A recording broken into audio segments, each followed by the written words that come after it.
ප්‍රාර්ථනාව කියන කාරණාව සම්බන්ධයෙන් කෙරෙන පස්වෙනි ධර්මදේශනාවයි මේ සිදු කරන්න බලාපොරොත්තු වෙන්නේ. ත්‍රිපිටකයට අනුකූලව ප්‍රාර්ථනාවක් කළ යුතුද කියන කාරණාව ඒ ප්‍රශ්නෙට උත්තරයක් තමයි මේ සාකච්ඡා කරන්නේ.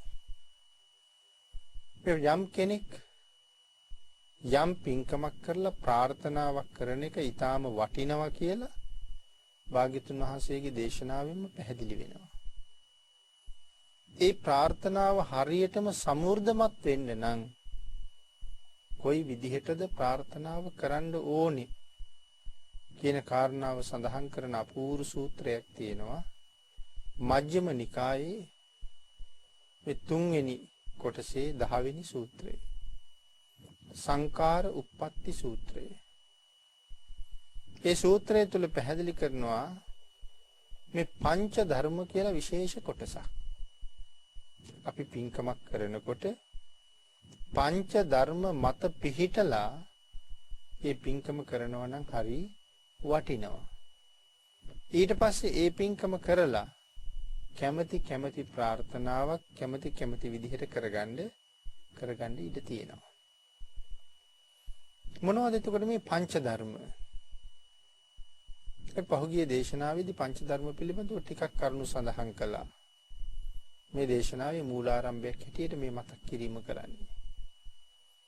ශ්‍රද්ධාව, සීලය, ත්‍යාගය, ශ්‍රුතය, ප්‍රඥාව. මේ පහට කියන්නේ පංච ධර්ම කියලා. ශ්‍රද්ධා, සීල, ශ්‍රුත, ත්‍යාග, ප්‍රඥා. එතකොට අපි පින්කම් කරනකොට මේ කාරණා පහ මූලිකව යෙදෙන්න ඕනේ. එහෙම නොයෙදීත් පින්කම් කරන්න පුළුවන්. හැබැයි පංච ධර්ම නැතුව පින්කමක් කරලා කරන ප්‍රාර්ථනාව නියතද අනියතද කියන එක හරියටම තීරණය කරන්න බෑ. වැඩියෙන් ඒක අනියතයි. පංච ධර්ම නැතුව ප්‍රාර්ථනාවක් කරලා මෙන්න මේ විදිහට මනුස්ස භවයක උපදින්න ඕන කියලා ප්‍රාර්ථනා කළොත් ආන්ගේ උපත අනියත උපතක් වෙන්න පුළුවන්. ඒක නියත වෙන්නේ නැති තරම්. හැබැයි පංච ධර්ම සහිතව ප්‍රාර්ථනාවක් කළොත් එහෙම ප්‍රාර්ථනාවක් කළොත් ඒක අනිවාර්යයෙන්ම නියතමයි. ඒ හින්දා මේ පංච ධර්මයේ හරි වටිනවා. ඒතර මේ කරුණ දැනගත්තාම බුද්ධ ආගම කොයිතරම් අපූර්වද? බෞද්ධ ජීවිතය මොනතරම් ශ්‍රේෂ්ඨද? මේ ධහමත් එක්ක හික්මිච්ච කෙනා මොනතරම් ශ්‍රේෂ්ඨ පුද්ගලයෙක්ද?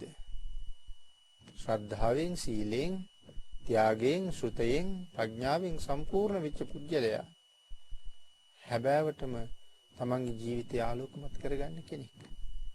මේ තමයි බෞද්ධ වැඩපිළිවෙල. මේ තමයි බෞද්ධ ප්‍රතිපදාවේ මූලාරම්භය.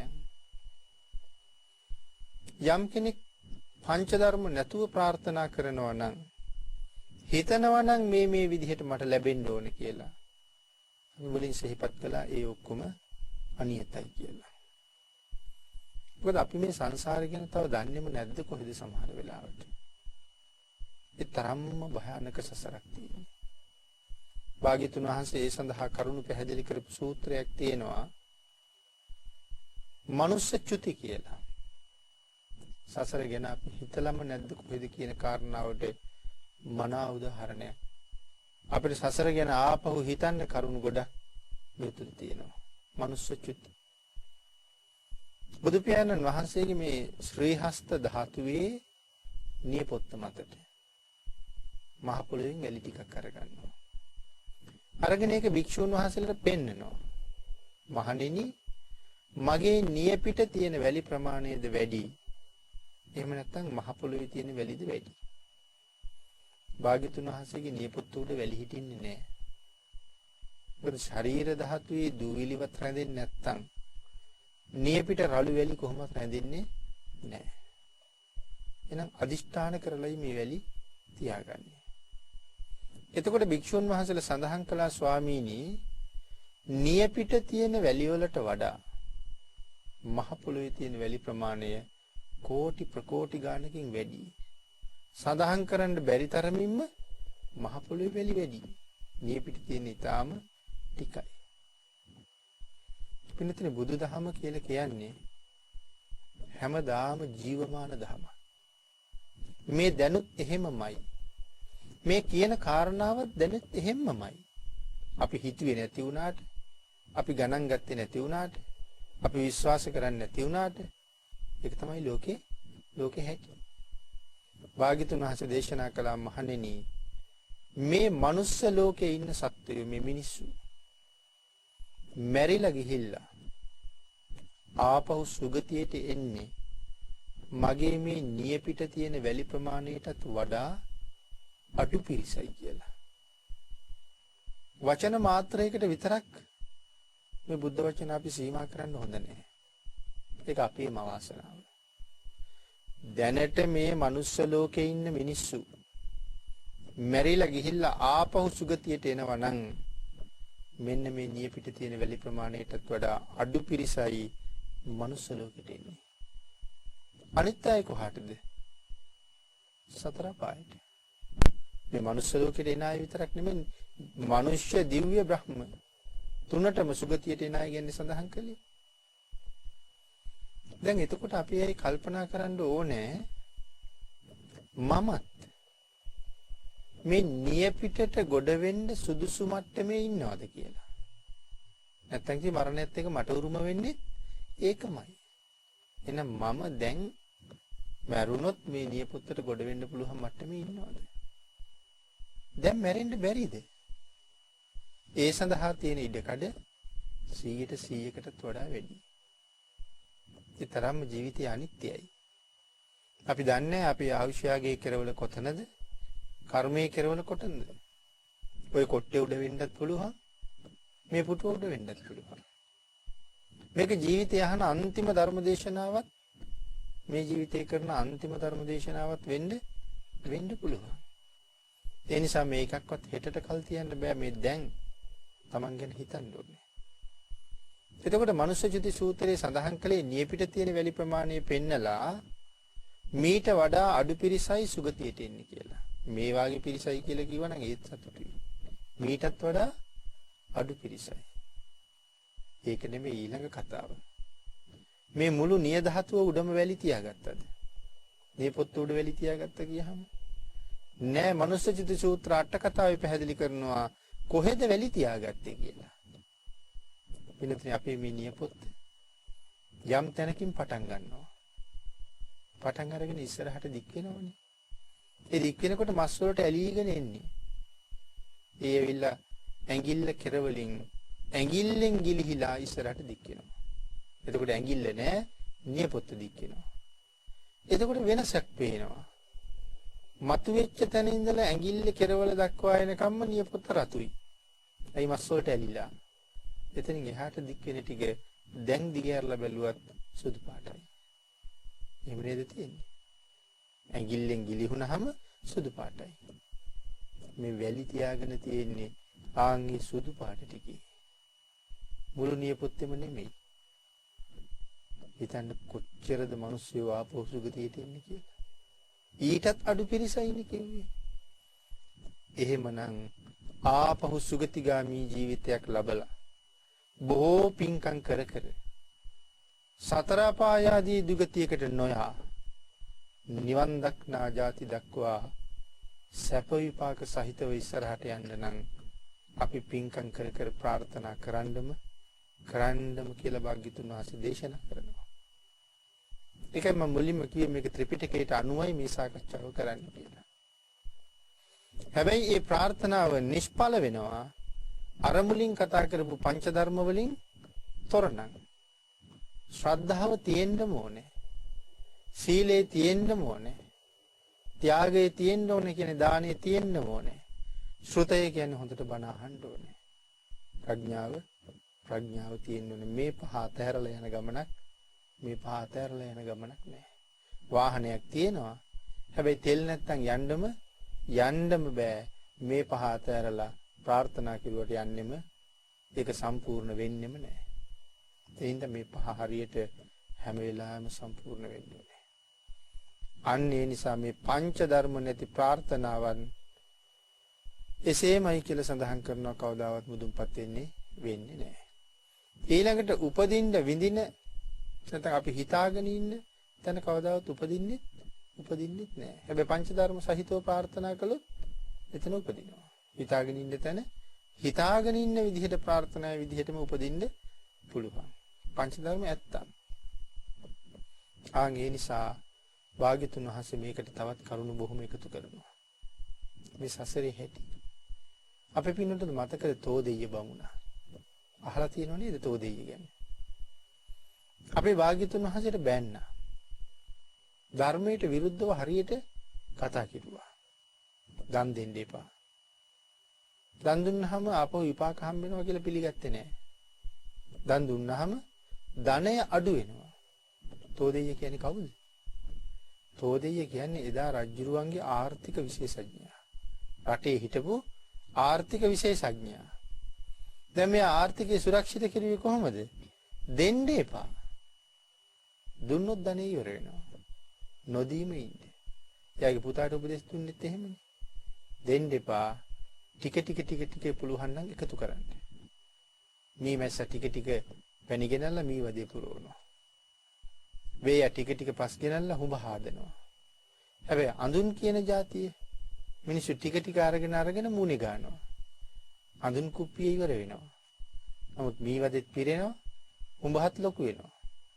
ඒ හින්දා පුතාටත් උපදෙස් දීලා තිබුණේ කෝටි ගානක ධනෙ තියෙනවා. හැබැයි වියදම් කරන්න නම් එපා. ඒ තමයි ආර්ථිකය රැස් කරන හැටි. ආර්ථික විශේෂඥය. භාග්‍යතුන් වහන්සේගේ දේශනාව ඊට වඩා හාත්පසින්ම වෙනස්.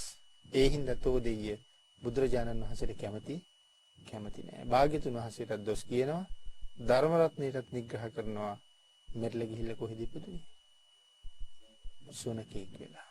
මිත්‍යා දෘෂ්ටිකයි. මිත්‍යා දෘෂ්ටික හින්දා මැරිලා ගිහිල්ලා සුනකෙක් වෙලා ඉපදුනා.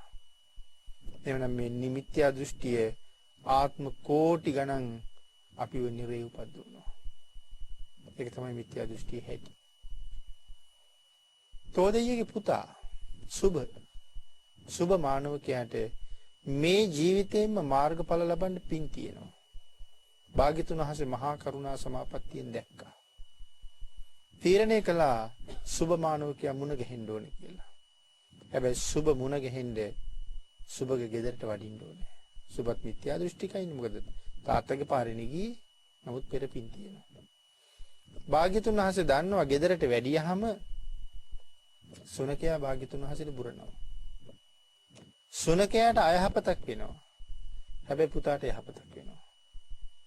සුනකයා ගැන නෙමෙයි හිතුවේ. යහපතක් වෙන පුතා ගැන. ඇයි පුතාට සෝවාන් වෙන්න පින් තියෙනවා.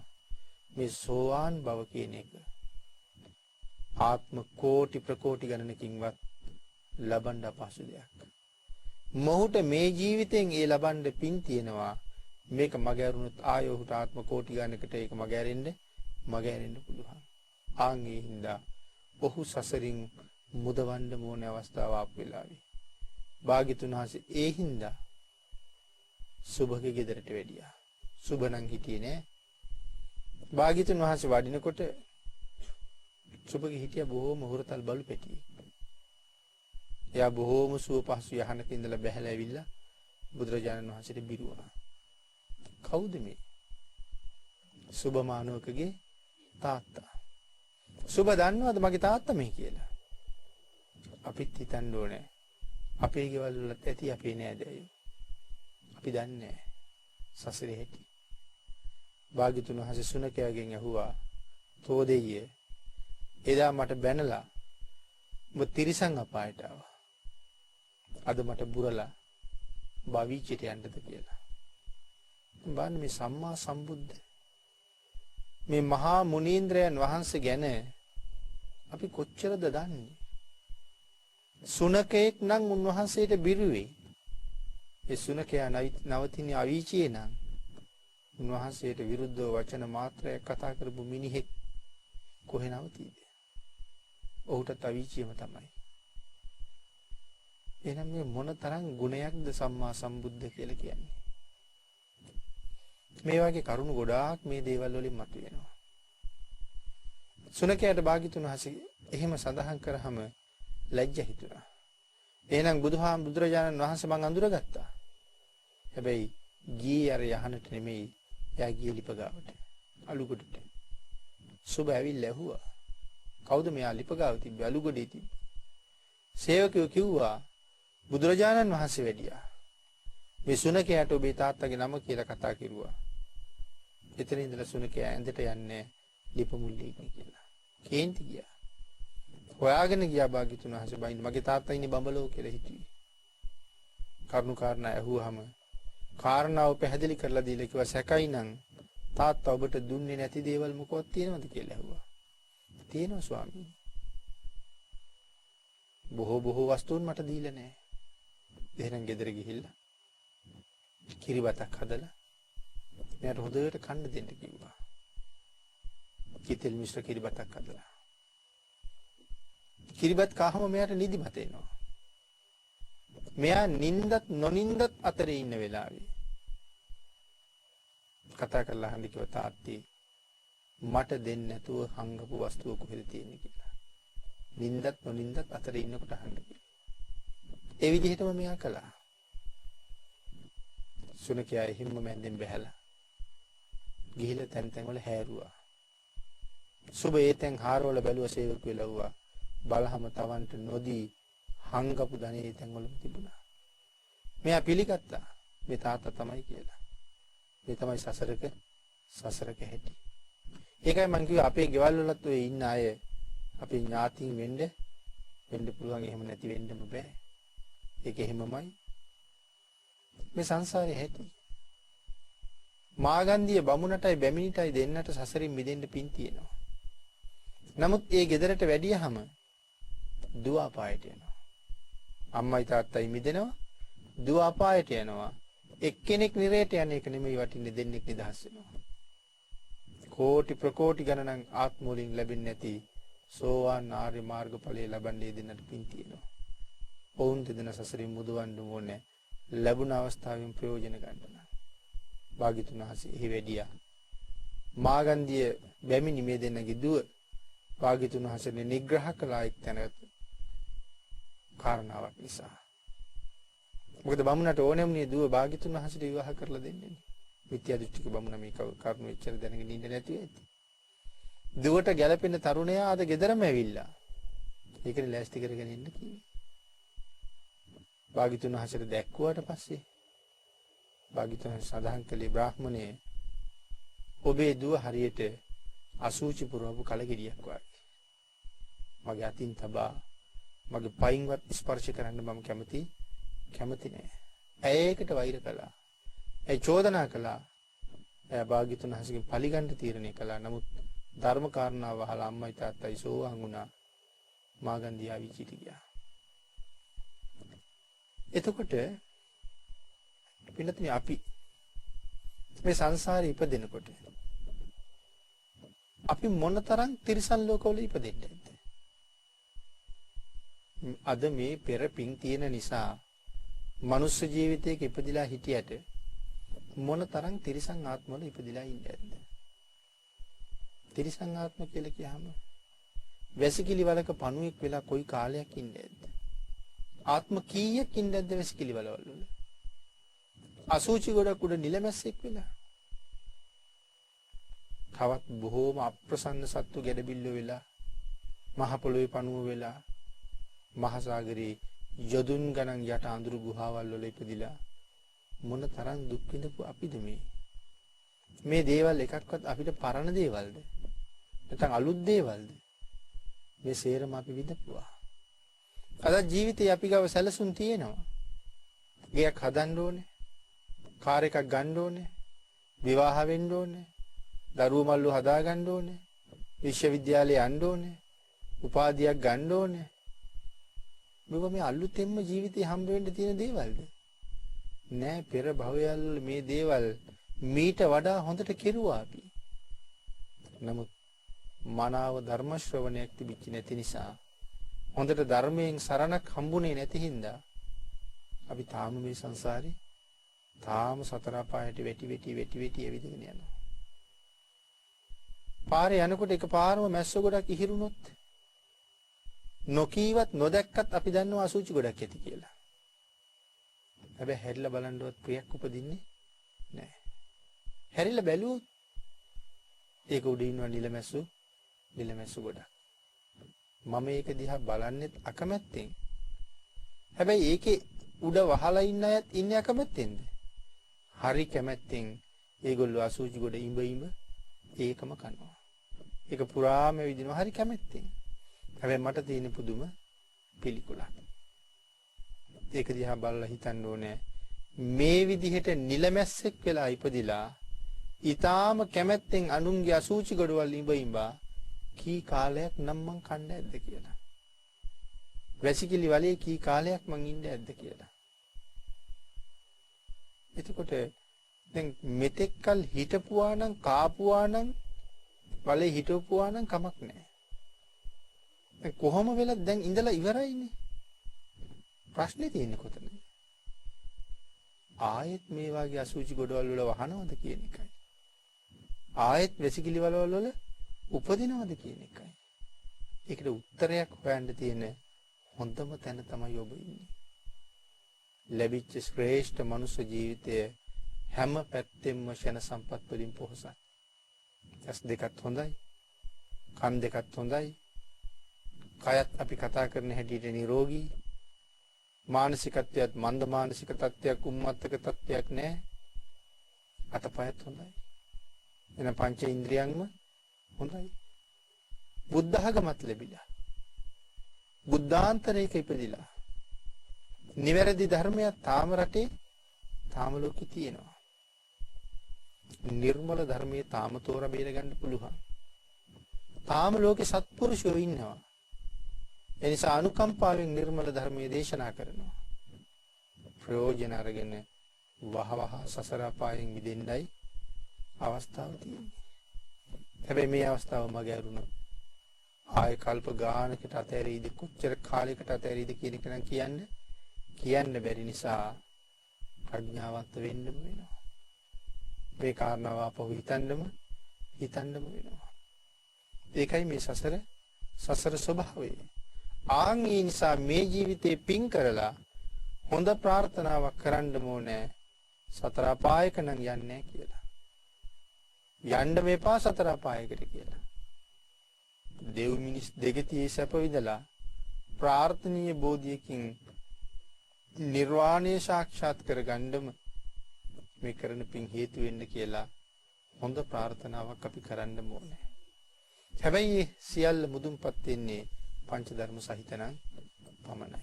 ඒ නිසා එහෙනම් මුලින්ම පංච ධර්මයන්ගෙන් ජීවිතේ පෝෂණය කරගන්න ඕනේ. යමෙකුට ප්‍රාර්ථනාව තියෙනවා නම් පංච ධර්මයක් තියෙනවා නම් ඔහුගේ ප්‍රාර්ථනාව එසේම මුදුන්පත් වෙනවා. නමුත් ප්‍රාර්ථනාව තියෙනවා පංච ධර්ම නැත්තම් ඒ ප්‍රාර්ථනාව මුදුන්පත් වෙන්නේ නැති බව දැනගන්න ඕනේ. අපි දෙව්ලොව යන්න ප්‍රාර්ථනා කරනවා. හැබැයි පංච ධර්ම නැතුව දෙව්ලොව යන්න ප්‍රාර්ථනා කරනවා. යයිද? යන්නේ. දෙව්ලොව යන්න තරම් පිනක් කරලා බඹලොව යන්න ප්‍රාර්ථනා කරනවා. බඹලොව යයිද? නෑ, බඹලොව යන්න තරම් ශක්තිමත් නෑ පින. දෙව්ලොව යන්න තරම් පිනක් නම් දෙව්ලොව යන්නයි ප්‍රාර්ථනා කරන්න ඕනේ. දෙව්ලොව යන්න පින් කරලා බඹලොව යන්න ප්‍රාර්ථනා කෙරුවත්, මනුලොව උපදින්න පින් කරලා දෙව්ලොව යන්න ප්‍රාර්ථනා කෙරුවත් ඒක හරියන්නේ නෑ. කිසිම පිනක් නොකර ඉඳලා සිල් රකින්න තු ඉඳලා මනුස්ස ලෝකේ ඉපදින්න තීරණය කෙරුවට ඒක වෙන්නේ නෑ. තිරිසන් ලෝකේ හෝ සතර අපායෙම තමයි ඉපදෙන්නේ. ආන්ගේ හින්දා දෙව්ලොව යන්න ප්‍රාර්ථනාවක් තියෙනවා නම් හැබැයි හොයලා බලන්න වෙනවා දිව්‍ය ලෝකේ ඉන්න දෙවිවරු දැනට එහෙ ඉන්නේ මෙහෙ ඉන්න කාලේ මොනවද කරලා තියෙන්නේ කියලා. ඒක හොයලා බලලා ඒගොල්ලෝ මෙහෙ ඉන්න කාලේ කරපු දේවල් මම මෙහෙදි කරලා ප්‍රාර්ථනා කරුවොත් විතරයි මට එහෙ යන්න පුළුවන් වෙන්නේ. එතකොට දැනට දෙව්ලොව ඉන්න දෙවිවරු මනුස්ස ලෝකේ ඉන්න කාලේ මොනතරම් සිල් ගන්න ඇද්ද? මේ පංච ධර්මයේ මේගොල්ලෝ සම්පූර්ණ කළානේ. ශ්‍රද්ධාව. ඒගොල්ලෝ ගාව ශ්‍රද්ධාවත් හොඳට තිබුණා. ඊළඟට හිතන්න ඕනේ අපි ගාව තියෙනවද ශ්‍රද්ධාව? බණක් අහන්න ශ්‍රද්ධාවක් තියෙනවද? ධර්ම කාරණාවක් ගැන ශ්‍රද්ධාවක් තියෙනවද? බුදුරජාණන් වහන්සේ ගැන ශ්‍රද්ධාවක් තියෙනවද? භාග්‍යතුන් වහන්සේ දේශනා කරපු කරුණු ගැන ශ්‍රද්ධාවක් තියෙනවා නම් අපි සියලු දෙනාම පන්සිල් රකින්න අය. ඒකනේ භාග්‍යතුන් වහන්සේ පිළිබඳව තියෙන ශ්‍රද්ධාව. ධර්ම රත්නය පිළිබඳව ශ්‍රද්ධාවක් තියෙනවා නම් මෙතන නෑ පන්සිල් කඩන කවුරුවත්. මේ සියලු දෙනාම දිවිහිමියෙන් පන්සිල් රකින්න අය. ශ්‍රද්ධාව තියෙනවනම් මනාව සරණ ගියපු අය. හරියට පින්කම් කරන අය. ඊළඟට සීලය. දැනට දෙව්ලොව ඉන්න දෙවිවරු මනුස්ස ලෝකේ ඉන්න කාලේ මාසෙකට දවස් 6ක් පූර්ණ උපෝසත ආරක්ෂා කරපු අය. මොනවද මේ පූර්ණ උපෝසත කියලා කියන්නේ? පැය 24ක් අටසිල් ගත්ත අය. දිවි හිමියෙන්ම පන්සිල්. ඒකේ වෙනසක් නැහැ. මාසිකට දවස් 6ක් අටසිල්. අද නම් මාසිකට තියෙන පොය 4යි. ඒතර කෙනෙක් හිතන්න පුළුවන් කොහොමද එහෙනම් 6ක් උනේ කියලා. 6ක් උනේ පුරපක්ෂයේ 14 වෙනි දවසයි 15 වෙනි දවසයි සිල් ගත්තා. අවපක්ෂයේ 14 වෙනි දවසයි 15 වෙනි දවසයි සිල් ගත්තා. එතකොට දවස් 4යි. ඊළඟට අමාවක පොය එනවා. තව අටවක පොයක් එනවා. ඔය කරුණුත් එකතු කරලා මාසයකට දවස් 6ක් මේගොල්ලෝ සිල් ගන්නවා. පූර්ණ උපෝසත. ඒ කියන්නේ පැය 24ක්. එතකොට අද අපි මාසයකට දවස් 6ක් ගැන දන්නෙත් නැහැ. පොය 4යි තියෙන්නේ ඒකිනුත් සිල් ගන්නේ එකයි. ඒකෙත් සිල් ගන්නේ භාගයයි. ඉතින් එතකොට පුළුවන් වේද දෙව්ලොව යන්න? එහෙමනම් බැරි වෙනවා. ඒ භාගයක් සිල් ගත්තාම අර්ධ උපෝසතයක්වත් පිරෙන්නේ නැහැ. ඇයි අර්ධයක්වත් පිරෙන්නේ නැත්තේ? සිල්පද 8ක් සමාදන් වුණා. පන්සිල් වල නැති සිල්පදයක් තියෙනවා 6 වෙනි එක. මොකද්ද? විකාල භෝජනා වේරමණී සික්ඛාපද. තවත් තියෙනවා පන්සිල් වල නැති වුණා. නමුත් 6 වෙනි සිල්පදේනේ විකාල භෝජනා. එතකොට අපි අය කල්පනා කරලා බලන්නකෝ උදේ සිල් ගත්ත තැන ඉඳලා දවල් ආහාර ගන්න වෙලාව පහු වෙනකම්ම අපි 100 වතාවක් කෑම කෑවොත් මේ ශික්ෂාපදේ කැඩෙනවද? ඒක කැඩෙන්නේ නැහැ. විකාලේ වෙලා නේද? 100 වතාවක් උදේ වරුවේ කෑම කෑවත් ශික්ෂාපදේ කැඩෙන්නේ නැහැ. එහෙනම් දැන් අටසිල් තමයි සමාදන් වුනේ.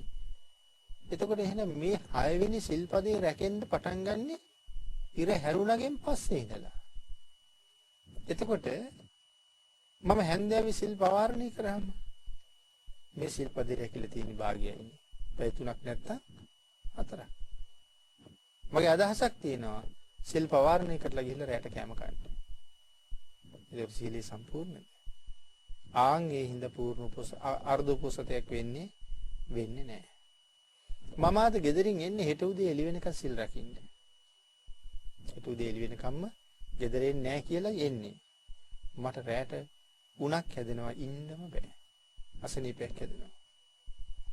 හදිසියේ සිල් පවාරණය කරන්න මට වෙනවා. නමුත් උදේ ඉඳලා මගේ එහෙම අදහසක් තිබ්බේ නෑ. ගෙදරින් පණිවිඩයක් එනවා දරුවට අසනීපයි අසාධ්‍යයි, අම්මට අසනීපයි අසාධ්‍යයි. මට හදිසියේ යන්න වෙනවා. එහෙම සිල් පවාරණය කරලා ගියොත් නම් අර්ධ උපෝසතයක් තියෙනවා. හැබැයි ගෙදරට කියලා આવොත් මං හැන්දෑ වෙනවා කියලා අර්ධ උපෝසතයක්වත් පිරෙන්නේ නැහැ. පහුවදා උදේ සිල් ගත්ත වෙලාව වෙනකම්ම ඉඳලා සිල් පවාරණය කරන්න ඕනේ. ඉතින් ඒ කරුණු ගැන හිතලා බලනකොට අපිටත් දෙව්ලොව යන්න පුළුවන් වෙයිද කියලා ආපහු හිතන්න වෙනවා. අතීතයේ අය මාසයකට දවස් 8ක්, මාසයකට දවස් 6ක්, සමහරලාට වස් කාලේ නම් 3 මාසෙම, එහෙම නැත්නම් මාස 2ක්, මාසයක්, දවස් 15ක් එහෙම සිල් ගත්තා. ආන් එහෙම වීරිය වඩපු අය තමයි දැනට දිව්‍ය ලෝකේ ඉන්නේ. එහෙනම් දෙව්ලොව යන්න ප්‍රාර්ථනා කරනවා නම් ඒගොල්ලෝ මනුලව කරපු දේවල් අපිත් කරන්න ඕනේ කරලා තමයි ඒ ප්‍රාර්ථනාව කරන්න ඕනේ. නැත්නම් ඒකේ තරම් සම්පූර්ණ වෙන්නේ සාර්ථක වෙන්නේ නැහැ. ඊළඟට පින්නතුනි ආකාශයට දණ්ඩක් විසි කෙරුවොත් අපි පොල්ලක් අරගෙන අහසට විසි කරනවා. අපි දන්නවද පොල්ල කොහොම වැටෙයිද කියලා? පොල්ලේ මුල පැත්ත බිමට වැටෙන්නත් පුළුවන්. අග පැත්ත වැටෙන්නත් පුළුවන්. මැද්දෙන් වැටෙන්නත් පුළුවන්. අර මුලින් හෝ අගින් පැත්තක් බිම වැදිලා එහෙම වැටෙන්නත් පුළුවන්. එහෙනම් මේ විසි කරපු දණ්ඩ බිම වැටෙන්නේ කොයි විදිහටද කියලා නිශ්චිත තීරණයක් දෙන්න බෑ. අන්න ඒ නිසා පින්කමක් කරලා මෙය මට මේ ආකාරයෙන් විපාක දිය යුතුයි කියලා ප්‍රාර්ථනා කිරීම ඊටාම ප්‍රඥා ගෝචරයි. නැත්තම් පින්කම කොහොම විපාක දෙයිද දන්නේ නැහැ. ඒක මුලින්ද අගින්ද කොහොම විපාක දෙයිද දන්නේ නැහැ. ඒ හින්දා පින්කම කරලා මේ පින්කම මට මෙන්න මෙහෙම විපාක දෙන්න ඕනේ කියලා ප්‍රාර්ථනාවක් සැලැස්මක් සහිතව අපි ගාව ප්‍රාර්ථනාවක් තියෙන්න ඕනේ. ඒකයි ඊටාම වටින්නේ. ඊළඟට පින්නතුනි මේ නිවන් දකින්න පුණ්‍ය ක්‍රියා කීයක් භාග්‍යතුන් වහන්සේ දේශනා කළාද? 10ක් දේශනා කළා. ඒකට කියනවා දස පුණ්‍ය ක්‍රියා කියලා. නිවන උදෙසා සිද්ධ කරන්න පින්කම් 10ක් දේශනා කරලා තියෙනවා. දස පුණ්‍ය ක්‍රියා. මේ දස පුණ්‍ය ක්‍රියාවම සම්පූර්ණ කරගන්න එක ජීවිතේ හරි වටිනවා. සමහර වෙලාවට කෙනෙක් හිතන්න පුළුවන් භාවනාවෙන් විතරමයි නිවන් දකින්න පුළුවන් කියලා. කෙලස් ප්‍රහීණය කරන ක්‍රම වලින් භාවනාව එක ක්‍රමයක් විතරයි. භාවනාවම නෙමෙයි මේ සසරෙන් ඈතර වෙන්න තියෙන භාවනාව එක ක්‍රමයක් විතරයි. තව ක්‍රම ගොඩක් තියෙනවා. ඒ අතර මේ දස පුණ්‍ය ක්‍රියාවත් තියෙනවා. එහෙමනම් ඒ දස පුණ්‍ය ක්‍රියාවත් හරියටම මුදුන්පත් කරන්න ඕනේ සසරින් මිදෙන්න බලාපොරොත්තු වෙනවා. ආන් ඒ හින්දා බුදුරජාණන් වහන්සේ දේශනා කළා ඒක කරන්නේ කොහොමද කියලා හරියටම වැටහෙන්න ඕනේ. භාවනාවක් යම්සේ අපිට වැටහෙනවද ඒ භාවනාව වගේම මේ පුණ්‍ය ක්‍රියා ටිකත් වැටහෙන්න ඕනේ. මේ විදිහට භාවනා කරලා මේ විදිහට ධ්‍යාන අභිඥා ලබන්න ඕනේ කියලා වැටහෙනවා නම් විදර්ශනාවක් වඩනවා නම් සුවඳ පූජාවත් එහෙමම වැටහෙන්න ඕනේ. මල් පූජාවත් එසේම වැටහෙන්න ඕනේ. දානි පූජාවත් එසේම වැටහෙන්න ඕනේ. දානපතීන්ගේ දාන පූජා කෙරුවොත් ගමන ඉක්මන්. හැබැයි දාන දාස විදිහට දානි දුන්නොත් ඒ ගමන ඊටාම හිමි. මොකද්ද මේ දානපතියෙකුගේ දාන පූජාව කියලා කියන්නේ එතකොට? අපි බින්දුතුන් අහලා තියෙනවා දාන දෙන දායකයෝ 3 දෙනෙක් ඉන්නවා. එක්කෙනෙක් දාන දාස. අනිත් එක්කෙනා දාන දායක සහායක. අනිත් එක්කෙනා දානපති. කවුද දාන දාස කියලා කියන්නේ? මම gedara කෑම කනවට වඩා පහළ මට්ටමින් දානයක් හදලා පූජා කරනවා නම් ඒකට කියන්නේ දාන දාස කියලා. මම gedara කෑම කන විදිහටම දානෙත් දෙනවා නම් එයා දාන සහායක නැත්නම් දාන දායක. අපේ gedara කෑම කනවට වඩා උසස් විදිහට දාන වේලා හදලා පූජා කරනවා නම් එයාට කියන්නේ දානපති කියලා. දැන් මේ දස දාන වස්තුවේ තියෙනවා මාලා පූජාව, සුවඳ පූජාව, ආලේපන පූජාව මෙවුවත් තියෙනවා දස දාන ඇතුලේ. අපි සුවඳ පූජාව ගැන සඳහන් කෙරුවොත් භාග්‍යතුන් වහන්සේට සුවඳ පූජාවක් කරනවා. මොනවද අපි පූජා කරන්නේ? අපි අරගෙන යනවා සුවඳ කූරු පෙට්ටියක්. භාග්‍යතුන් වහන්සේ ගාවට යන්න මම මගේ ඇඟට ඉහගෙන තියෙනවා රුපියල් 5000ක 6000ක සුවඳ විලවුන් එකක්.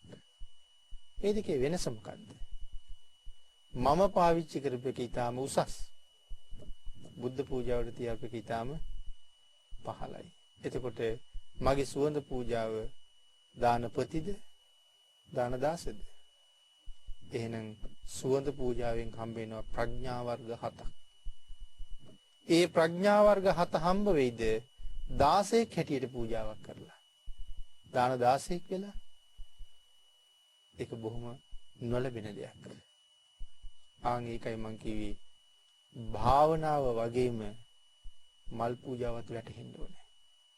භාවනාව වගේම සුවඳ පූජාවත් වැටහෙන්න ඕනේ. දසදාන වස්තුව මේ විදිහට වැටහෙන්න ඕනේ. විදේශ රටක ගිහිල්ලා එනකොට අපි යාළුවන්ට මිත්‍රයන්ට දෙන්න සුවඳ විලවුන් බෝතල් කීපයක් හරි ගේනවා. ගිහින් එන අය. හිතන්න අපි ගියා නම් බුදුරජාණන් වහන්සේට පූජා කරන්න එකක් ගන්න ඕනේ කියලා අපිට හිතුණාද? අපිට මතක් වුණේවත් නැහැ. සුගන්ධ කුටියට ගිහිල්ලා රුපියල් 15000ක් 20000ක් වටින සුවඳ විලවුන් එකක් බුදුරජාණන් වහන්සේට පූජා කරපු දවසක් තියෙනවද? බොහොම උත්තම සුවඳක්. ලක්ෂ ගණන් වලටත් සුවඳ විලවුන් තියෙනවා. පුළුවන් නම් පූජා කරන්න භාග්‍යතුන් වහන්සේට එහෙම සුවඳ විලවුන් එකක්. එදාට මම බොහොම ඉහළ සුවඳ පූජාවක් කළා. ප්‍රඥා වර්ග 7ක් ලැබෙනවා මොනවද? ශීඝ්‍ර ප්‍රඥා, තීක්ෂණ ප්‍රඥා, බූරි ප්‍රඥා, හාසු ප්‍රඥා, ගාම්භීර ප්‍රඥා, විපුල ප්‍රඥා, ජවන ප්‍රඥා. මේ ප්‍රඥා 7ම ලැබෙන්නේ සුවඳ පූජාවෙන්. යමෙක් සංසාරේ හොඳට සුවඳ පූජා කරලා මෙන්න මේ ප්‍රඥාව ප්‍රාර්ථනා කරලා තියෙනවනම් මේ ප්‍රඥාවෙන් යුක්ත නම් භාවනාවක් වඩන්න වාඩි වෙන නිමේෂයෙන් ඔහුට සමාධිය ලැබෙනවා. ඔහුට අභිඥාව ලැබෙනවා. මොකද ප්‍රඥාව ඊටාම ඉහළයි. පින්කමක් කරන්න සූදානම් වෙනකොටම වැටහෙනවා මොනවද වෙන්න ඕනේ කෙරෙන්න ඕනේ කියලා. ආන් ඒ හින්දා මේ දානයක් දෙන්න ගියත් මල් පූජා කරන්න ගියත් කොයි දේ කරන්න ගියත් මේ දස දාන වස්තුවේ ඒ හැම දෙයක්ම භාවනාව වගේම වැටෙනවනම් ආන් ඒක හින්දා හැම එකක්ම ප්‍රඥාවෙන්ම සිද්ධ කරන්න ඕනේ. හැම එකකටම ප්‍රඥාවම මෙහෙවන්න ඕනේ. සමහර කෙනෙක් කතා කරනවා ප්‍රඥාව වැඩෙන්න නම් කරන්න තියෙන එකම දෙයයි ඒ භාවනාව කියලා. හැබැයි මේ කාරණාවෙන් පේනවා ප්‍රඥාව වැඩෙන්න තවත් දේවල් කරන්න පුළුවන් කියලා. එහෙනම් සුවඳ පූජාවෙන් ප්‍රඥාවල් 7ක් ලැබෙනවා හරියට කරගත්තා. ආන් ඒ නිසා භාග්‍යතුන් වහන්සේගේ නිර්මල ධර්මයේ හරියට දැක්කොත් මේ සංසාර ගමන හොඳට සැලසුම් කරලා ප්‍රඥාවෙන් යුක්තව අපූර්ව ගමනක් යන්න අපිට පුළුවන්. ආන් ඒ හින්දා හැබැයි ශ්‍රේෂ්ඨ දර්ශනය නිරන්තරයෙන් දකින්න ඕනේ. මල් පූජා කරන්න ගියත් එහෙමයි. මම පූජා කරන මලේ සුවඳ තියෙනවද කියලා ඉස්සෙල්ලා හිතන්න ඕනේ. මල් පූජාවකින් පූජාවල් ගොඩක් කරෙහි.